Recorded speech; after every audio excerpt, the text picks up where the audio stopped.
Right. Electron transport system or electron transport chain ஏன் நடக்கணும்? ஏன் நடக்கணும்?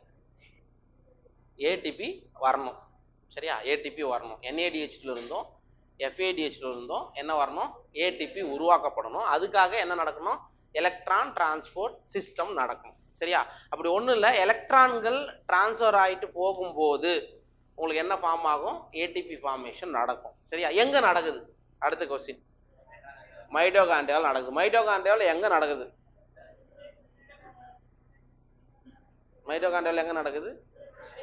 மேட்ரிக்ஸில் நடக்குது. எலக்ட்ரான் டிரான்ஸ்போர்ட் சிஸ்டம் மேட்ரிக்ஸில் நடக்குது. அப்படியா? Inner membrane space, inter membrane space, சவ்வு இடைவெளி அப்படின்னு சொல்றல மைட்டோகாண்ட்ரியா. அது தெரியணுமா? சரி.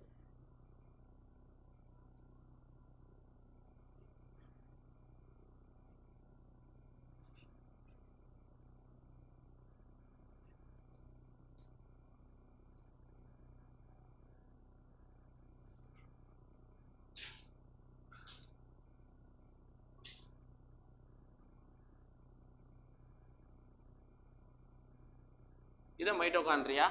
மைட்டோகாண்ட்ரியாவில் இது என்னது? இது என்னது? இது அவுட்டர் மெம்பரேன், வெளிப்புற சவ்வு.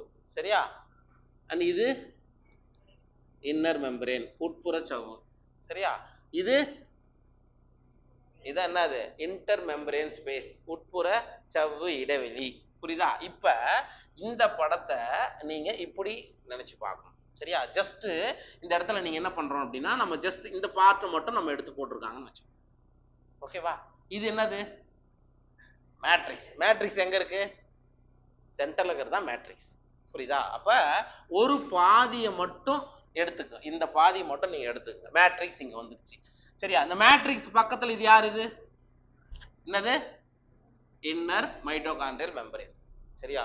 உட்புற மைட்டோகாண்ட்ரிய சவ்வு. புரியுதாப்பா? மைட்டோகாண்ட்ரியாவோட படம். மைட்டோகாண்ட்ரியாவில் இந்த பகுதி மேட்ரிக்ஸ், அதான் இது, அதான் மேட்ரிக்ஸ். சரியா? அண்ட் இந்த ப்ளூ கலர்ல போட்டிருக்கோம்ல, அதான் என்னது? இன்னர் மெம்பரேன் ஆர் இன்டர் மெம்பரேன்னா இதான் இன்னர் மைட்டோகாண்ட்ரியல் மெம்பரேன்னா இந்த ப்ளூ கலர் தான், இந்த ப்ளூ கலர். சரியா? இந்த கேப் இருக்குல்ல, இங்க இருக்குல்ல கேப், எஸ், இதான் என்னதுன்னு சொன்னேன்? Inner membrane space. இது இங்க. அப்ப இங்க என்ன இருக்குன்னு அர்த்தம்? இங்க என்ன இருக்கு?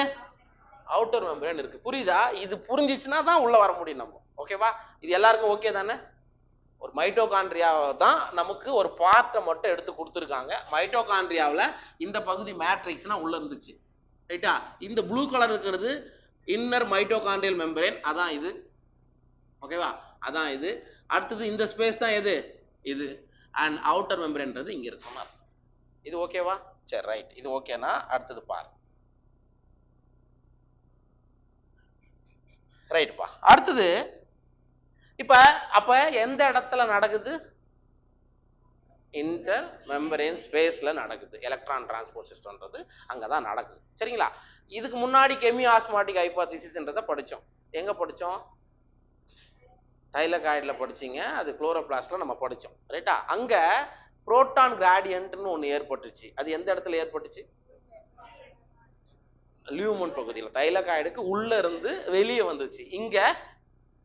இங்க வந்து இங்க பாத்துக்கோ, புரோட்டான் கிராடியன்ட் எங்க ஏற்பட போகுதுன்னா இன்னர் மெம்பரேன் ஸ்பேஸ்ல ஏற்பட போகுது. இங்க இருந்து உள்ள போகும்போது தான் ஏடிபி ஃபார்மேஷன் நடக்கும். அதுக்கு அப்படியே ஆப்போசிட் தான் இது. சரியா? ஏன் நடக்கணும்? ஏன் எலக்ட்ரான் டிரான்ஸ்போர்ட் செயின் நடக்கணும்? ATP NADH2 sorry ATP formation நடக்கிறதுக்காக, NADH2 FADH இருந்து ஏடிபி ஃபார்மேஷன் நடக்கிறதுக்காக வரணும். அதுக்கப்புறம் இதனுடைய எலக்ட்ரான் அக்செப்டார் யாருன்னு சொன்னேன்? ஃபைனல் எலக்ட்ரான் அக்செப்டார் யாரு? ஆக்சிஜன். ஃபைனல் எலக்ட்ரான் அக்செப்டர் யாரு? ஆக்சிஜன். அது கூட சேர்ந்து தான் என்ன ஆகும்? நமக்கு வாட்டர் மாலிகுல் கிடைக்கும். சரியா? இப்ப புரியுதா? இது ஏன் நடக்கணும் அப்படின்னா NADH2 FADH இருந்து ஏடிபி ஃபார்மேஷன் நடக்கிறதுக்காக நடக்கணும். எங்க நடக்குது அப்படின்னா இன்னர் மெம்பரேன் ஃபேஸ் ஆஃப் மைட்டோகாண்ட்ரியாவில் நடக்குது. எதுக்காக நடக்கணும்? ஏடிபி உற்பத்தி செய்யறதுக்காக நடக்கும். புரியுதா? Right, okay. சார், இந்த இன்னர் மைட்டோகாண்ட்ரியல் மெம்பரேன்ல மொத்தம் 5 காம்ப்ளெக்ஸ் இருக்கு. மொத்தம் 5 காம்ப்ளெக்ஸ், 5 கூட்டமைப்புகள் இருக்கு. சரியா? ஒவ்வொரு காம்ப்ளெக்ஸும் இங்க கொடுத்துருப்பாங்க. ஒன்னு காம்ப்ளெக்ஸ் 1 அதோட பேர் வந்து NADH டீஹைட்ரோஜினேஸ் காம்ப்ளெக்ஸ். அந்த காம்ப்ளெக்ஸ் பேரே அதான், NADH டீஹைட்ரோஜனேஸ் காம்ப்ளெக்ஸ். ஓகேவா? இந்த இடத்துல தான் உங்களுக்கு எது என்டர் ஆகும், கிளைகாலிசிஸ் கிரப் சைக்கிள்ல அல்லது ஆக்சிடேட்டிவ் டீகார்பாக்சிலேஷன்ல கிடைச்ச NADH2 என்டர் ஆகக்கூடிய பாத்வே தான். எந்த காம்ப்ளெக்ஸ் வழியா உள்ள நுழையும்? NADH dehydrogenase complex. இதுதான் என்ன சொல்றீங்க, காம்ப்ளெக்ஸ் 1. ஓகேவா? இது புரிஞ்சுச்சா? ரைட். அடுத்தது இங்க இருக்கு காம்ப்ளெக்ஸ் 2 சக்சினேட் டீஹைட்ரோஜனேஸ். நீங்க ஒண்ணு பண்ணுங்க, உங்களுடைய கிரப் சைக்கிள் ஓபன் பண்ணுங்க. கிரப் சைக்கிள்ல FADH2 ஃபார்மேஷன் எங்க நடந்திருக்குன்றத செக் பண்ணுங்க. சக்சினிக் ஆசிட் வந்து அதை ஞாபகம் வச்சுக்கோ. ஏன் சார் இந்த இடத்துல ஃபார் எக்ஸாம்பிள் காம்ப்ளெக்ஸ் 2 வழியா தான் உங்களுக்கு எது உள்ள என்டர் ஆவார்னா FADH உள்ள என்டர் ஆவார். இங்க அவன் என்ன கொடுக்கல சார், இங்க NADH டீஹைட்ரோஜனேஸ் கொடுத்துருக்காங்களே, இங்க ஏன் FADH கொடுக்கல அப்படின்னா இந்த இடத்துல தான் உங்களுக்கு FADH2 அந்த கிரப் சைக்கிள்ல உங்களுக்கு என்டர் ஆயிருக்கும், பாத்துக்கோ. அதனால சக்சினேட் டீஹைட்ரோஜனேஸ் காம்ப்ளெக்ஸ் வழியா தான் உங்களுக்கு எது என்டர் ஆக போகுது, FADH உள்ள என்டர் ஆக போகுது. அப்ப ரெண்டாவது காம்ப்ளெக்ஸோட பேரு சக்சினேட் டீஹைட்ரோஜனேஸ் காம்ப்ளெக்ஸ். ரெண்டு காம்ப்ளெக்ஸ் புரிஞ்சுச்சா? ரைட். அண்ட் இது வந்து என்னதுன்னா காம்ப்ளெக்ஸ் 3 சைட்டோக்ரோம் BC1 காம்ப்ளெக்ஸ். இது என்னது? Cytochrome BC1 complex. இதுல ஏன்னா உள்ள இருக்கிறது சைட்டோக்ரோம் BC இருக்கிறதுனால சைட்டோக்ரோம் BC1 காம்ப்ளெக்ஸ் கொடுத்துருக்காங்க. ரைட். அது மூணாவது காம்ப்ளெக்ஸ் முடிஞ்சிச்சு. அடுத்தது நாலாவது காம்ப்ளெக்ஸ் சைட்டோக்ரோம் C ஆக்சிடேஸ். சரியா? நாலாவது காம்ப்ளெக்ஸோட பேர் என்னது? Cytochrome C oxidase. இது நாலாவது காம்ப்ளெக்ஸ். அண்ட் அஞ்சாவது காம்ப்ளெக்ஸோட பேரு ATP சிந்தேஸ் காம்ப்ளெக்ஸ். புரியுதா? மொத்தம் எத்தனை காம்ப்ளெக்ஸ் இருக்கு? 5 காம்ப்ளெக்ஸ் இருக்குது. ஃபர்ஸ்ட் காம்ப்ளெக்ஸோட பேரு NADH டீஹைட்ரோஜனேஸ் காம்ப்ளெக்ஸ். இது வழியா தான் எது என்டர் ஆக முடியும்? NADH. ரெண்டாவது காம்ப்ளெக்ஸோட பேரு சக்சினேட் டீஹைட்ரோஜனேஸ் காம்ப்ளெக்ஸ். இது வழியா தான் எது என்டர் ஆக முடியும்? FADH. மூணாவது காம்ப்ளெக்ஸ் பேரு சைட்டோக்ரோம் BC1 காம்ப்ளெக்ஸ். நாலாவது காம்ப்ளெக்ஸ் பேரு சைட்டோக்ரோம் C ஆக்சிடேஸ். அஞ்சாவது காம்ப்ளெக்ஸ் பேரு ATP சிந்தேஸ். இது புரிஞ்சுச்சா? ரைட். இது தவிர வேற என்னன்னா நீங்க தெரிஞ்சுக்கணும் அப்படின்னா தமிழ் மீடியம் புக்ஸ்ல நம்ம அது கொடுத்துருக்கோம். FMN என்ன, FES என்ன அப்படின்றது நமக்கு தெரிஞ்சுக்கணும். FMN flavin mononucleotide. சரியா? FES iron sulphur protein. புரியுதுங்களா? சைட்னா சைட்டோக்ரோம் அப்படின்றத குறிக்கும். UQ யுபிகுயினோன். UQ என்னது? யுபிகுயினோன். UQH2 யுபிகுயினால். புரியுதா? அவ்வளவுதான். வேற ஏதாவது எக்ஸ்பான்ஷன் வேணுமா? மறுபடியும் பார்த்துக்கோ. FMN flavin mononucleotide. FES iron sulphur complex or iron sulphur protein சொல்லலாம். UQ ubiquinone. UQH2 ubiquinol. ஓகேவா? மற்றதெல்லாம் சைட்னா சைட்டோக்ரோம் அப்படின்றத நமக்கு குறிக்கும். இது வந்து காப்பர் ரேடிக்கல் சொல்லுவாங்க. CUA CUB இருக்கு இல்லையா, இது வந்து காப்பர் ரேடிக்கல் சொல்லுவாங்க. ஓகேவா? இது வந்து இன்னர் மெம்பரேன் காம்ப்ளெக்ஸ்ல என்னென்னலாம் புரோட்டீன்ஸ் இருக்கு அப்படின்றது நமக்கு தெரியும். இது எல்லாமே என்னது? எல்லாமே புரோட்டீன் தான் பாராச்சா. சரியா? எதுனா ஒரு பம்பு மாதிரி செயல்படும். ஓகேவா? இப்ப புரியுதா? ரைட். இப்ப என்ன இருக்குன்றது நமக்கு செட்டப் தெரிஞ்சிச்சு. சரியா? இப்ப நம்ம என்னப்பா எதுக்காக இதை படிக்கிறோம்?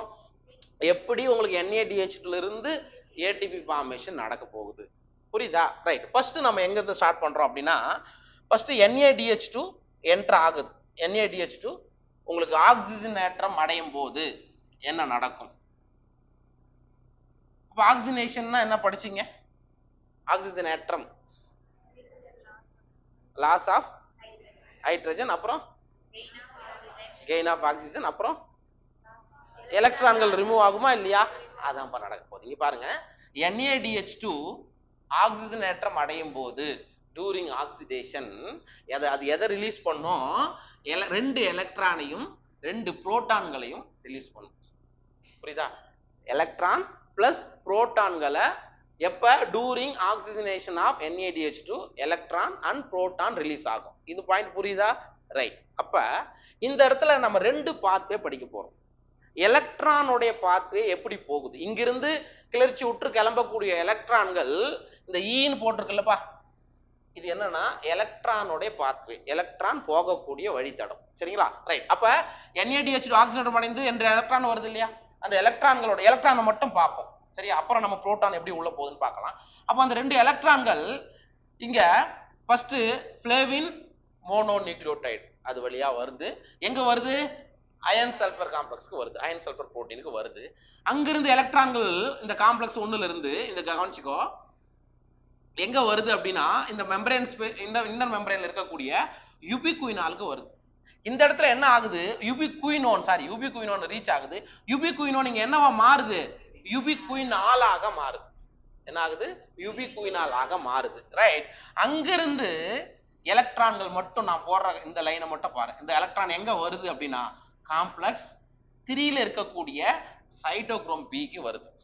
இது வரைக்கும் புரியுதாப்பா? NADH2 ஆக்சிஜனேற்றம் அடையும் போது புரோட்டான் பிளஸ் எலக்ட்ரான் ரிலீஸ் ஆகும். முதல்ல நம்ம பார்க்கிறது எலக்ட்ரான். அந்த எலக்ட்ரான் FMN அண்ட் FES வழியா எங்க வந்துருச்சு, இந்த இன்டர் மெம்பரேன்ல இருக்கக்கூடிய யூபிகுயினோலா மாத்திட்டு காம்ப்ளெக்ஸ் 3க்கு சைட்டோக்ரோம் பிக்கு வந்துச்சு. ஓகேவா? ரைட். இந்த இடத்துல கவனி, இந்த சைட்டோக்ரோம் பி இருந்து இந்த இடத்த எலக்ட்ரான்கள் எங்க போகுதுன்னா FESக்கு போகுது. அங்கிருந்து சைட்டோக்ரோம் C1 வழியா எங்க வருது, சைட்டோக்ரோம் Cக்கு ரீச் ஆகுது. இந்த இடத்துல ஒரு கேள்வி வரும், சைட்டோக்ரோம் C உடைய பொசிஷன் எது? உட்புற சவ்வின் வெளிப்பகுதி. அதுதான் இன்னர் மெம்பரேனுடைய அவுட்டர் பேஸ் ஆர் சர்ஃபேஸ் அப்படின்னு தான் சொல்லணும். சரிங்களா? மத்ததெல்லாம் நீங்க உள்ளதான் படிச்சீங்க, இது மட்டும் வெளியில இருக்கு. ஓகேவா? இது புரியுதா? அப்ப இதனுடைய எலக்ட்ரான்கள் பார்த்து சைட்டோக்ரோம் C ல இருந்து எங்க வருது, அடுத்து சைட்டோக்ரோம் Cக்கு வழியா எங்க போகுது அப்படின்னா காம்ப்ளெக்ஸ் 4க்கு வருது. இந்த இடத்துல CUA தட் இஸ் காப்பர், அங்க இருந்து cytochrome A, cytochrome A3 and CUB வழியா இங்க வருது. இதுதான் எலக்ட்ரானுடைய பாதை. வந்துச்சா? அண்ட் இங்க வரும்போது இந்த எலக்ட்ரான் அக்செப்டார் ஃபைனலா யாரு, ஆக்சிஜன் அப்படின்றதுனால ஃபைனலா உங்களுக்கு வாட்டர் மாலிகுல கொடுக்குது.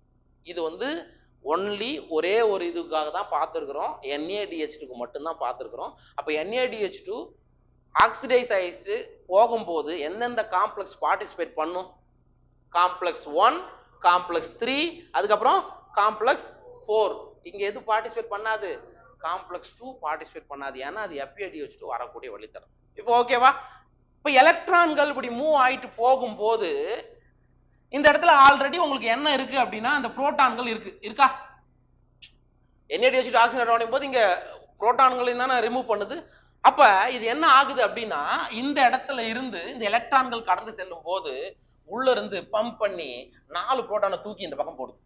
எங்க அனுப்புது, இன்டர் மெம்பரேன் ஸ்பேஸுக்கு. எத்தனை புரோட்டான் வந்திருக்குது, 4 புரோட்டான் வந்தது. ரைட். இது காம்ப்ளெக்ஸ் 1 வழியா எத்தனை புரோட்டான் உள்ள வந்துச்சு, 4 புரோட்டான். அப்ப இதுக்குள்ள நிறைய புரோட்டான்கள் இருக்கு.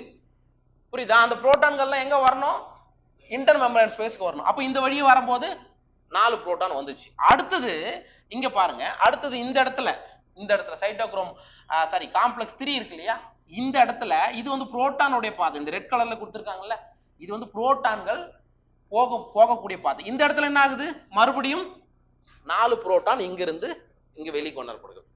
ஏற்கனவே காம்ப்ளெக்ஸ் 1 வழியா 4 புரோட்டான் இங்க வந்துருச்சு, காம்ப்ளெக்ஸ் 3 வழியா 4 புரோட்டான் இங்க வந்துருச்சு. புரியுதா? இந்த புக்ல மாத்தி இருக்குதா, 3ல வருது இல்லப்பா. இங்க உங்களுக்கு யூபிகுயினாலா இது ஆகுது இல்லையா, இதன் மூலமா உங்களுக்கு புரோட்டான்கள் இது வழியா போகும்.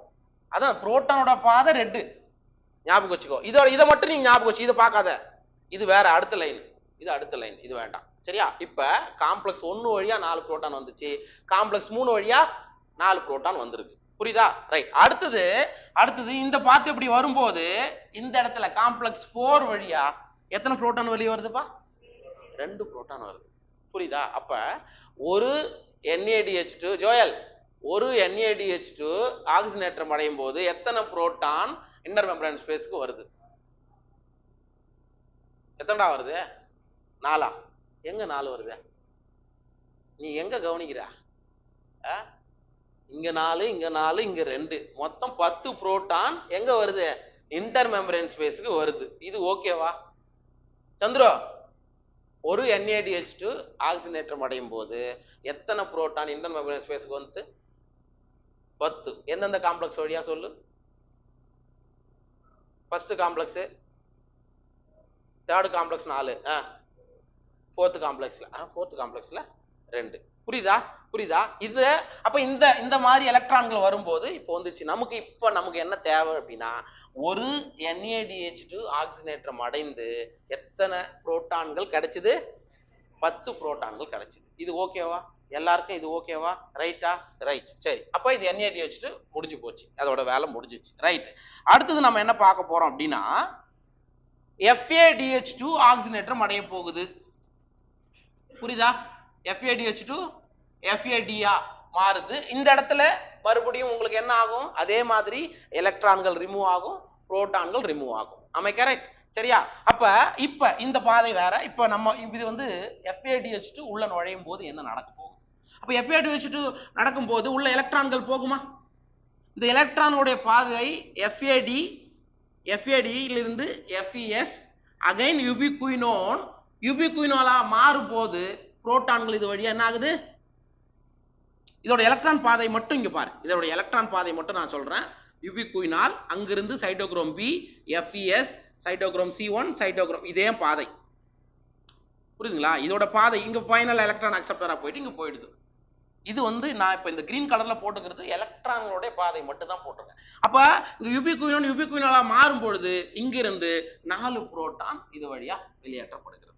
சரியா? இதெல்லாம் மறந்துடணும். நீ இத FADH2க்கும் காம்ப்ளெக்ஸ் 1க்கும் எந்த சம்பந்தம் கிடையாது. அப்ப காம்ப்ளெக்ஸ் 2 வழியா FADH2 ஆக்சிஜனேற்றம் அடைந்து எலக்ட்ரான்கள் இந்த வழியா போகும்போது again cytochrome C, copper radical இந்த பக்கம்லாம் வரும்போது இந்த இடத்துல 4 புரோட்டான் உள்ள வந்துச்சு. ரைட். காம்ப்ளெக்ஸ் 4 வழியா 2 புரோட்டான் உள்ள வந்திருக்கு. சரியா? மொத்தம் எத்தனை புரோட்டான்? ஒரு FADH2 ஆக்சிஜனேற்றம் அடைஞ்சு உள்ள வரும்போது எத்தனை புரோட்டான் கிடைச்சிருக்கு? ஓகேவா? புரிஞ்சிச்சா கணக்கு? ஒரு NADH2 வரும்பொழுது உங்களுக்கு எத்தனை கிடைச்சது? 10 கிடைச்சது. ஒரு FADH2 காம்ப்ளெக்ஸ் 2 வழியா வரும்போது 6 கிடைச்சது. ஓகேவா? இது புரிஞ்சிச்சா? ரைட். ஃபைனலா ரெண்டுத்துக்குமே ஃபைனல் எலக்ட்ரான் அக்செப்டார், இதை ஞாபகம் வச்சுக்கோ.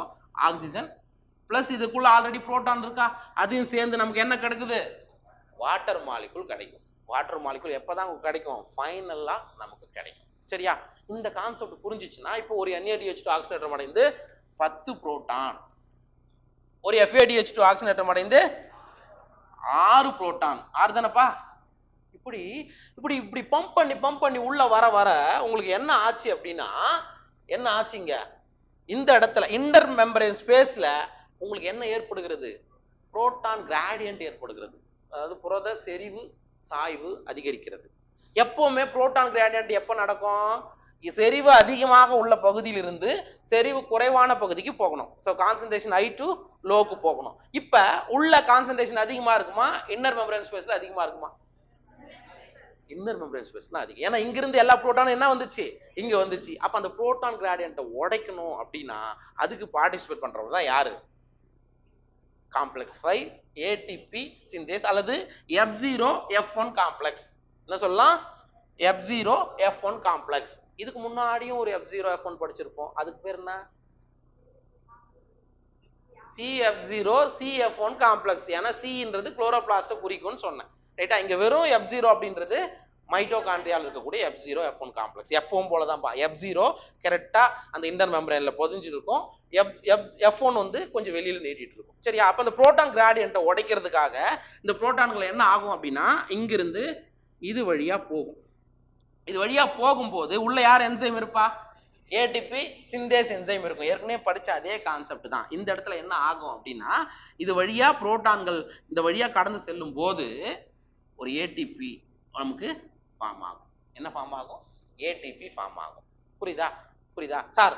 இங்க நமக்கு 10 புரோட்டான் ஆர் 10 ஹைட்ரஜன் எது வழியா உள்ள போச்சு? எதன் மூலமா வந்தது? NADH மூலமா வந்தது. ஒரு கான்செப்ட் ஒண்ணு ஞாபகம் வச்சுக்கங்க. ஒரு ATP உருவாக எத்தனை புரோட்டான்கள் தேவை? 4 புரோட்டான்கள் தேவை. இதை மறக்காத. ஒரு ATP ஃபார்மேஷனுக்கு எத்தனை புரோட்டான் தேவை? 4 புரோட்டான் தேவை. இப்ப நமக்கு எத்தனை புரோட்டான் NADH இருந்து கிடைச்சது? 10. சரியா? அப்ப அப்ராக்சிமேட்டா எத்தனை ATP கொடுக்கும்? 2.5. அப்ராக்சிமேட்டா நம்ம 3 சொல்லிக்கலாம். எக்ஸாக்டா 2.5. அது நிறைய இருக்கு, இதுல ஏகப்பட்டது இருக்குது. அது 3 ஏன் நம்ம சொல்றோம் அப்படின்றது வேணாம். அப்ப 4க்கு 1, அப்ப 2, 8ல 2 வந்துருச்சு. மீதி 2 இருக்கு, அதுல ஒரு அரை ATP. ஆக ஒரு NADH2 ஆக்சிஜனேற்றம் அடைந்தா நமக்கு எத்தனை ATP கொடுக்கும்? 2.5 நம்ம என்னன்னு சொல்லிக்கலாம் 3 ATP. புரிஞ்சுச்சா இந்த கான்செப்ட்? ஓகேவா? ரைட். அடுத்தது இது ஓகே. அடுத்தது யாரு? FADH2. ஒரு FADH2 ஆக்சிஜனேற்றம் அடைந்தா எத்தனை கொடுக்கும் நம்ம படிச்சிருக்கோம்? 2 ATP கொடுக்கும். அவ்வளவுதானம்மா? 2 ATP தானே கொடுக்கும். அப்ப மொத்தம் எத்தனை புரோட்டான் கிடைச்சிருக்கு? அப்ப உங்களுக்கு எவ்வளவு ATP வரலாம்? அப்ராக்சிமேட்டா 1.5 ATP. புரியுதாமா? அப்ப இதாம்மா கால்குலேஷன். சிம்பிள். புரிஞ்சுச்சா? அப்ப NADH2 ஆக்சிஜனேற்றம் அடைந்தா நமக்கு 10 புரோட்டானை கொடுக்கும். ஒரு 4 புரோட்டான் ஒரு ATPக்கு தேவை. அப்ப 10ன்னும் போது அப்ராக்சிமேட்டா 3 ATP கொடுத்துரும். அதே மாதிரி ஒரு FADH2 2 ATP கொடுக்கும் நம்ம சொல்றோம். நமக்கு அது மூலமா கிடைக்கக்கூடிய புரோட்டான் எத்தனை? 6. அப்ப அதனால 1.5 ஆர் 2 ATP குடிக்கும். அவ்வளவுதானே? சிம்பிள் தானே? சரியா? இதுல ஏதாவது இதுவா இருக்கா? அப்ப இதுல இருந்து கொஸ்டின்ஸ் வரணும் அப்படின்னா எந்த இடத்துல நடக்குது, எந்த இடத்துல புரோட்டான் கிரேடியன்ட் ஏற்படுது, யாரு ஃபைனல் எலக்ட்ரான் அக்செப்டார், இதுதான் கொஸ்டின். வேற ஒண்ணும் கிடையாது. எத்தனை புரோட்டான் தேவை, இதுதான் நமக்கு தேவை. சைட்டோக்ரோம் C எந்த இடத்துல அமைஞ்சிருக்குது, இதுதான் இந்த இடத்துல கொஸ்டின்ஸா வரும். வேற எதுவும் வர்றதுக்கான வாய்ப்புகள் கிடையாது. லாஸ்ட் இயர் என்ன கேட்டிருந்தாங்க? NADH ஹைட்ரோஜன் டீஹைட்ரோஜனேஸ் காம்ப்ளெக்ஸ் கொடுத்துருப்பாங்க. லாஸ்ட் இயர் கொஸ்டின் அந்த காம்ப்ளெக்ஸ் 1 பத்தின கொஸ்டின்ஸ் தான் வந்துடும். சரியா? அப்ப எதுல காம்ப்ளெக்ஸ் இன்வால்வ் ஆகுது, எதுல இன்வால்வ் ஆகல? FADH2 ஆக்சிஜனேற்றம் அடையும் போது உங்களுக்கு எது இன்வால்வ் ஆகல? காம்ப்ளெக்ஸ் 1க்கு வேலையே இல்லை. புரிஞ்சுச்சா? இதுதான் கணக்கு. இதை பத்தி தான் நம்ம கொடுத்துருப்பாங்க. பாப்போம். ஓகே. என்ன சந்திர, புரிஞ்சுச்சா இல்லையா? என்ன புரிஞ்சுது? புரிஞ்சுது? டெஸ்ட் வைக்கும்போது பார்த்துக்கலாம். புரிஞ்சுதாம்மா? சரி, ஓகே. அப்புறம் நான் திடீர்னு வந்து போர்டில் போடுன்னு சொல்லுவேன். பரவாயில்லையா? சரி, ஓகே. இப்ப என்ன நமக்கு லைன்ல என்ன கொடுத்துருக்காங்க அப்படின்றத பார்க்கலாம். இந்த கான்செப்ட் ஓகேனா இது ரொம்ப ஈஸியா புரியும். சரி. The following steps in the respiratory process are to release and utilize the energy stored in NADH2 and FADH2. Sir, இப்ப நம்ம பார்க்க போறோம்ல இந்த எலக்ட்ரான் டிரான்ஸ்போர்ட் செயின், அது எதுக்காக அப்படின்னா ஆல்ரெடி ஸ்டோர் பண்ணி வச்சிருக்கக்கூடிய NADH2 FADH2 இருந்து ஆற்றல் வெளியிட போகுது. தட் இஸ் ATP ஃபார்மேஷன் நடக்க போகுது. அதைத்தான் நம்ம பார்க்க போறோம் அப்படின்றாங்க. This is accomplished when they are oxidized through the electron transport system. இது எது வழியா நடக்குது அப்படின்னா எலக்ட்ரான் டிரான்ஸ்போர்ட் செயின் வழியா ஆக்சிடேஷன் நடக்கும் போது, எலக்ட்ரான் கடத்து சங்கிலி வழியா ஆக்சிஜனேற்றம் நடக்கும் போதுதான் இது அச்சீவ் பண்ணப்படுகிறது அப்படின்னு அர்த்தம். And the electrons are passed on to oxygen resulting in the formation of water. இப்பதானே நம்ம பார்த்தோம். இந்த எலக்ட்ரான்கள் இப்ப கூட்டமைப்பு 1ல இருந்து ஆரம்பிச்சு கூட்டமைப்பு 3, 4, 5 இப்படி போகும்போது உங்களுக்கு என்ன ஆகுது? 4th காம்ப்ளெக்ஸ்ல உங்களுக்கு எலக்ட்ரான் அக்செப்டார் ஆக்சிஜன் ஏத்துக்கிட்டு நமக்கு என்ன கிடைக்குதுங்க? வாட்டர் மாலிகுலை கொடுக்கும். சரிங்களா? Right. The metabolic pathway through which the electron passes from one carrier to another is called the electron transport system. அப்ப இந்த எலக்ட்ரான்கள் ஒரு கடத்தியிலிருந்து இன்னொரு கடத்திக்கு கடத்தப்படுகிறது. FMN அதான பார்த்தோம், FES, சைட்டோக்ரோம் இப்படி கடத்தப்படுகிறது இல்லையா? அதனால இதை நம்ம என்னன்னு சொல்லலாம்? எலக்ட்ரான் டிரான்ஸ்போர்ட் சிஸ்டம், எலக்ட்ரான் கடத்து அமைப்பு அப்படின்னு சொல்றோம். புரியுதா? தமிழ் மொழி எல்லாருக்கும் புரியுதா? பாத்துக்கோ. And it is present in the inner mitochondrial membrane. இந்த இடத்துல அனலைன் பண்ணி வச்சுக்கோ. அப்ப எலக்ட்ரான் டிரான்ஸ்போர்ட் சிஸ்டம் எந்த இடத்துல இருக்குன்னு கேட்டா இன்னர் மைட்டோகாண்ட்ரியல் மெம்பரேன், உட்புற மைட்டோகாண்ட்ரிய சவ்வு தமிழ். ஓகேவா? இது வரைக்கும் ஓகே தானே? சரி. அடுத்தது electrons from NADH produced in the mitochondrial matrix during citric acid cycle are oxidized by NADH dehydrogenase, that is complex 1. அதாவது இங்க என்ன சொல்றாங்க அப்படின்னா சிட்ரிக் ஆசிட் சைக்கிள் படிச்சோம், தட் இஸ் கிரப் சைக்கிள் படிச்சீங்க. கிரப் சைக்கிள்ல உங்களுக்கு NADH2 உருவாயிருக்கா இல்லையா? ஐயா அதை மட்டும்தான் அங்க மட்டும்தான் NADH2 வருமா? NADH2 formation only citric acid சைக்கிள்ல மட்டும்தான் வருமான்னு கேட்கிறேன். வேற எங்க வரும்? ஆக்சிடேட்டிவ் டீகார்பாக்சில்ல வந்திருக்கும். சரியா? அண்ட் கிளைகாலிசிஸ்ல வந்த விஷயங்களும் இங்க தான் வரும். ரைட்டா? அப்ப ஒட்டு மொத்தமா NADH2 எங்க இருக்குன்னா மேட்ரிக்ஸ்ல இருக்குன்னு வச்சுக்கோங்க. சரிங்களா? Right. Are oxidised by NADH dehydrogenase, that is complex 1. இது ஆக்சிஜனேற்றம் அடைகிறது எந்த காம்ப்ளெக்ஸ்ல? ஃபர்ஸ்ட் காம்ப்ளெக்ஸ்ல ஆக்சிஜனேற்றம் அடைகிறது. ஓகேவா? Right. And electrons are then transferred to ubiquinone located within the inner membrane. Alanine பண்ணிக்கப்பா. சரி, இந்த இங்க இருந்து எலக்ட்ரான்கள் வருது இல்ல, இந்த எலக்ட்ரான்கள் எங்க போகுது? FMN FES வழியா யூபிகுயினோன் சென்றடைகிறது. இந்த யூபிகுயினோன் எங்க சார் இருக்குது? எங்க இருக்குது? இன்னர் மெம்பரேன்ல இருக்குது, உட்புற சவ்வுல இருக்குது. இது நீட் கொஸ்டின் வரலாம். சரியா? யூபிகுயினோனுடைய லொகேஷன் எதுனா இன்னர் மெம்பரேன், உட்புற சவ்வுல தான் யூபிகுயினோன் இருக்கு. ஓகேவா? Ubiquinone also receives reducing equivalents via FADH2, that is complex 2, that is generated during oxidation of succinate in the citric acid cycle. Sir இங்கேயே இன்னொன்னு சொல்றாங்க, இந்த யூபிகுயினோன் இருக்குது இல்லையா, இதே ஒரு விஷயம் இன்னொரு டைப் ஆஃப் எலக்ட்ரான்களையும் அது பெறுகிறது. அது எந்த வழியா? காம்ப்ளெக்ஸ் 2 வழியா எலக்ட்ரான்கள் யூபிகுயினோன் பெறுதா? இவங்க ரெண்டு பாயிண்டையும் ஒன்னா சொல்றாங்க. இந்த இடத்துல இருந்து வரக்கூடிய எலக்ட்ரான்களை யூபிகுயினோன் பெறுகிறது. அதே மாதிரி FADH2 ஆக்சிஜனேற்றம் அடைந்து வரக்கூடிய எலக்ட்ரான்களையும் யார் பெறுகிறா? யூபிகுயினோன் பெறுகிறது. அதான் அந்த பாயிண்ட்டுக்கான அர்த்தம். சரியா? இது எங்க இருந்து உள்ள நடக்குது? சக்சினேட், நமக்கு சிட்ரிக் ஆசிட் சைக்கிள்ல பார்த்திருக்கோம். ரைட்டா? the reduced ubiquinone, that is ubiquinol. இதுவும் क्वेश्चन தான். குறைக்கப்பட்ட அல்லது ஒடுக்கப்பட்ட யூபிகுயினோனை நம்ம என்னன்னு சொல்றோம்? யூபிகுயினால். இங்கேயும் வருதா? இங்கேயும் வருதா? வருதா இல்லையா? ரெடியூஸ்டு யூபிகுயினோனுக்கு என்ன பேரு? யூபிகுயினால். பிராக்கெட்ல வர்றது இம்பார்ட்டன்ட் கொடுத்துக்கோ. Is then oxidise with the transfer of electrons to cytochrome C via cytochrome BC1. அப்ப இங்க இருந்து எங்க போகுது பாரு எலக்ட்ரான்கள்? சைட்டோக்ரோம் B போதா? அதே மாதிரி இங்க இருந்தும் எலக்ட்ரான்கள் எங்க வருது? சைட்டோக்ரோம் B வருதா? ரெண்டுத்துக்கு புரிஞ்சுக்கப்பா. FADH ல இருந்து வர்றதும் யூபிகுயினால், யூபிகுயினால் வழியா வந்து சைட்டோக்ரோம் B தான் ரீச் ஆகும். இங்க இருந்து வர்றதும் சைட்டோக்ரோம் B வழியா தான் சைட்டோக்ரோம் எங்க போறாரு? சைட்டோக்ரோம் C ரீச் ஆகுது. அதான் அந்த பாயிண்ட். வயா சைட்டோக்ரோம் BC1 காம்ப்ளெக்ஸ். இதானே? சரியா? ரெண்டுமே இப்படி இருந்து போனாலும் இந்த வழி தான் வரணும், இப்படி இருந்து வந்தாலும் இந்த வழி தான் வரணும். சரிங்களா? Cytochrome C is a small protein attached to the outer surface of the inner membrane. இந்த இடத்துல அலைன் பண்ணிக்கப்பா. யாரு? இவரு தானே. சைட்டோக்ரோம் C அப்படின்றது ஒரு சின்ன புரோட்டீன். சைட்டோக்ரோம் Cன்றது ஒரு சின்ன புரதம். அது எங்க இருக்குது? attached to the outer surface of the inner membrane. இதுதான் inner membrane. இன்னர் மெம்பரேன்ல இதான் என்னது? Outer surface. அப்ப இது இன்னர் சர்ஃபேஸ். புரியுதா? அப்ப உங்களுக்கு ஆப்ஷன்ல inner surface of the inner mitochondrial membrane அல்லது outer surface of the inter mitochondrial membrane இப்படி क्वेश्चंस வரும். அப்ப சைட்டோக்ரோம் C எந்த இடத்துல அட்டாச் ஆயிருக்குது? இன்னர் மைட்டோகாண்ட்ரியல் மெம்பரேன்ல அவுட்டர் சர்ஃபேஸ்ல இருக்குது. இது ஒரு நீட் क्वेश्चन. சரியா? and act as a mobile carrier for transfer of electron between complex 3 and complex 4. சரி, இந்த சைட்டோக்ரோம் C எதுக்கு இடையில இருக்கு அப்படின்னா இங்க பாருங்க, காம்ப்ளெக்ஸ் 3க்கும் காம்ப்ளெக்ஸ் 4க்கும் நடுவுல இருக்கிறது தான் சைட்டோக்ரோம் C. क्वेश्चनா வரலாம். சைட்டோக்ரோம் வேற எங்கனா இருக்கா சைட்டோக்ரோம் C? இல்ல. சைட்டோக்ரோம் Cன்றது ஒரு புரோட்டீன், சின்ன புரோட்டீன், அவுட்டர் சர்ஃபேஸ்ல இருக்குது இன்னர் மெம்பரேன்ல.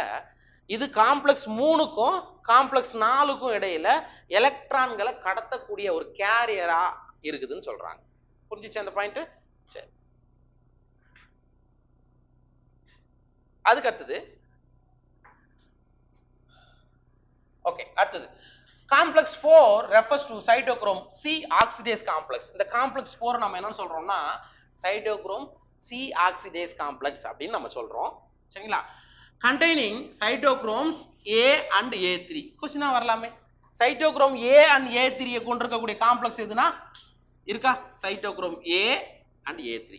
உங்க புக்ல அதுல தெளிவா தெரியலனா நீ நோட் பண்ணிக்கோ, ஒன்றும் பிரச்சனை இல்லை. உனக்கு தெரியுதா நான் நடத்துறது? தெரியுதா உனக்கு இங்க? சரியா? அப்ப சைட்டோக்ரோம் C ஆக்சிடேஸ்ல சைட்டோக்ரோம் Aவும் சைட்டோக்ரோம் A3யும் இந்த எலக்ட்ரான்கள் கேரியர்கள் அங்க இருக்கு அப்படின்னு அர்த்தம். சரிங்களா? ரைட். அடுத்தது when the electrons, அதுக்கப்புறம் அந்த 2 காப்பர் சென்டர் இங்க பாரு இருக்கா? காப்பர் சென்டர் 1 CuA, இது CuB, ரெண்டு காப்பர் மையங்கள், ரெண்டு காப்பர் மையங்கள் இதுக்குள்ள இருக்குது. எதுக்குள்ள? காம்ப்ளெக்ஸ் 4க்குள்ள இருக்குது. சரிங்களா? ரைட். அடுத்தது when the electrons pass from one carrier to another via complex 1 to 4. இப்போ எலக்ட்ரான்கள் ஒரு காம்ப்ளெக்ஸ்ல இருந்து அடுத்த காம்ப்ளெக்ஸுக்கு சரியா கேரியர் வழியா கடத்தப்படும் போது 1ல இருந்து 4வது காம்ப்ளெக்ஸ் வரையும் கடத்தப்படும் போது இந்த electron transport chain they are coupled to ATP synthase, that is complex 5 for the production of ATP from ADP and inorganic phosphate. So இப்படி எலக்ட்ரான்கள் டிரான்ஸ்போர்ட் ஆகிட்டு போகும்போது இந்த விதத்துல புரோட்டான்கள்லாம் வருது இல்லையா, அது எது கூட மிங்கிள் ஆகுது அப்படின்னா ATP சிந்தேஸ் அப்படின்ற காம்ப்ளெக்ஸ் 5 கூட வருது அப்படின்றாங்க. இந்த இடத்துல இன்ஆர்கானிக் பாஸ்பேட்டும் ஏடிபியும் சேர்ந்து எதை கொடுக்குதுன்றாங்க? ஏடிபி கொடுக்குது. புரியுதா? சரி. The number of ATP molecules synthesized depends on the nature of the electron donor. சரியா சார்? எவ்வளவு ஏடிபி உருவாகிறது அப்படின்றது எலக்ட்ரான்களை ரிமூவ் பண்ணுது இல்ல, ஆக்சிஜனேற்றம் அடையும் போது தானே வருது. அது எத்தனை நடக்குதுன்றத பொறுத்துன்னு சொல்றாங்க. ஓகேவா? சரி. Oxidation of 1 molecules of NADH, ஒரு மூலக்கூறு NADH2 ஆக்சிஜனேற்றம் அடையும் போது give rise to 3 molecules of ATP. இதெல்லாம் நம்ம படிச்சிருக்கிறோம். ஒரு மூலக்கூறு NADH2 ஆக்சிஜனேற்றம் அடைந்தா 3 ATP கொடுக்கும். while that of 1 molecule of FADH2 produces 2 molecules of ATP. சரியா? ஒரு FADH2 ஆக்சிஜனேற்றம் அடைந்தா 2 மூலக்கூறு ATP கொடுக்கும். இது நம்ம படிச்சிருக்கோம். சரிங்களா?